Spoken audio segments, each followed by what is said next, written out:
Nais pa imbestigahan ng Malacanang kung paano nakuha ni Batangas Congressman Leandro Leviste ang mga dokumentong nanggaling daw kay dating DPWH Undersecretary Catalina Cabral.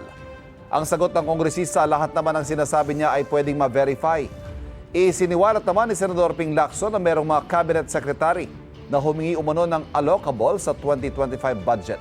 Batay rin sa mga dokumentong mula kay Cabral. May unang balita si Mav Gonzalez. Isiniwalat ni Senate President Pro Tempore Ping Lacson na hindi bababa sa 5 cabinet secretary at ilang undersecretary ay may bilyong-bilyong pisong allocables at non-allocables sa 2025 budget base sa dokumentong hawak niya. Sabi ni Lacson, galing ito sa abogado ni yumaong dating DPWH Yusek Catalina Cabral at mga dokumento mula aniya mismo sa DPWH.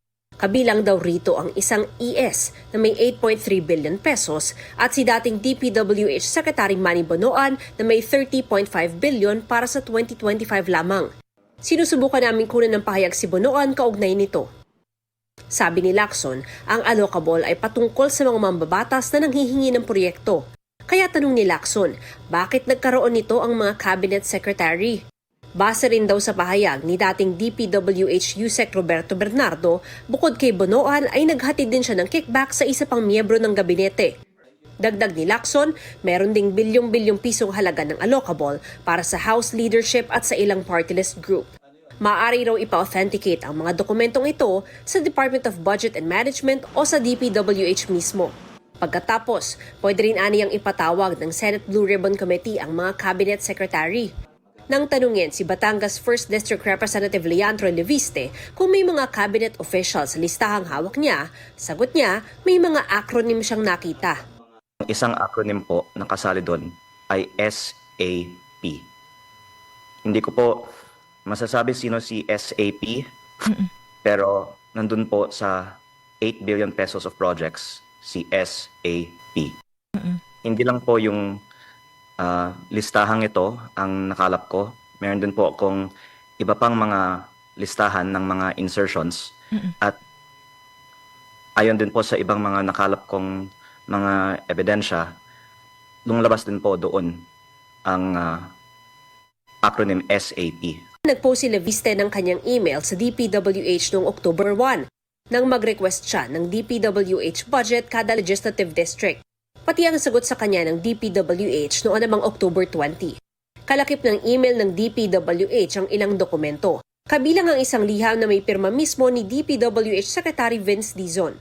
Sabi ni Leviste, binigyan niya ng ilang araw ang DPWH para i-authenticate ang mga dokumentong in-upload niya sa Facebook. Never ni Sec Vince sinabi na hindi tunay ang aking mga dokumento.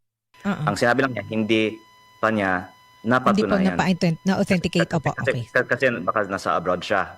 Sinabi sa akin ni Sec Vince noong September na isa sa publiko niya ito. Sinusubukan namin kunan ng pahayag si Dizon kaugnay sa mga bagong pahayag ni Leviste. Pero nauna na niyang sinabi na wala siyang ino-authenticate na anumang dokumento. Hindi rin daw malinaw kay Dizon kung ano ang mga nakuhang dokumento ni Leviste.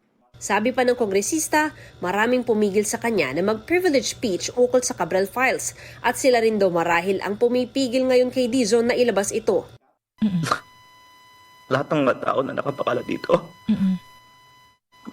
ayaw nilang lumabas ang mga pakalat ka. At sila rin ko ay mga kaibigan ng aking ina. Pero, gusto ko silang public malaman kung saan nagastos yung 3.5 trillion pesos sa DPWH. At nakakalungkot din na imbes na ilabas, mukhang pinagtatakpan pa. Kaya sana si DPWH naman po at si Sec Vince Dizon ang maglabas nito. At hindi na lang hanapan sa akin. Gayon din ang ilan umano na ipinadaraan pa sa kanyang inang si Senator Loren Legarda upang huwag ilabas ang listahan. Sinusubukan pa naming makunan ng pahayag ang senadora. Sinagot din ni Leviste ang alegasyon ni Dizon na sapilitan niyang kinuha ang mga dokumento kay Cabral. Bakit after 5 days lang niya sinabi yan? Actually, November ko pa sinasabi meron akong files from Yusek Cabral. Wala siyang sinabi na ganung kwento. Sabi ni Palace Press Officer Yusek Claire Castro, dapat imbestigahan kung paano nakuha ang Cabral files. Lumalabas kung sa staff nang galing, mukhang hindi galing kay Yusek Cabral. Kasi sa staff kung katotohanan lang din naman ang gusto natin, agad-agad mo nang ipakita. Yusek Claire Castro will make a fool of herself because everything that I'm saying can be verified even by publicly available data. Kaya ang sinasabi niyo po ay tama. Ang dapat mangyari dito ay hindi natin pagtakpan ang mga proyekto na pinapropose ng mga mababatas. Ito ang unang balita. Mav Gonzalez para sa GMA Integrated News. Samantala, ikinagulat at ikinagagalit ni dating Executive Secretary Lucas Bersamin na tila siya ang pinatutungkulang ES ni Lacson na may 8.3 billion pesos na allocables umano sa 2025 budget. Giit ni Bersamin, wala siyang hiniling, inendorso o inaprobahan kahit anong DPWH project o budget allocation ng 2025. At daraw siya makipagtulungan sa investigasyon kaugnay sa umano'y allocables sa 2025 budget batay sa Cabral Files. Igan, mauna ka sa mga balita, mag-subscribe na sa GMA Integrated News sa YouTube para sa iba't ibang ulat sa ating bansa.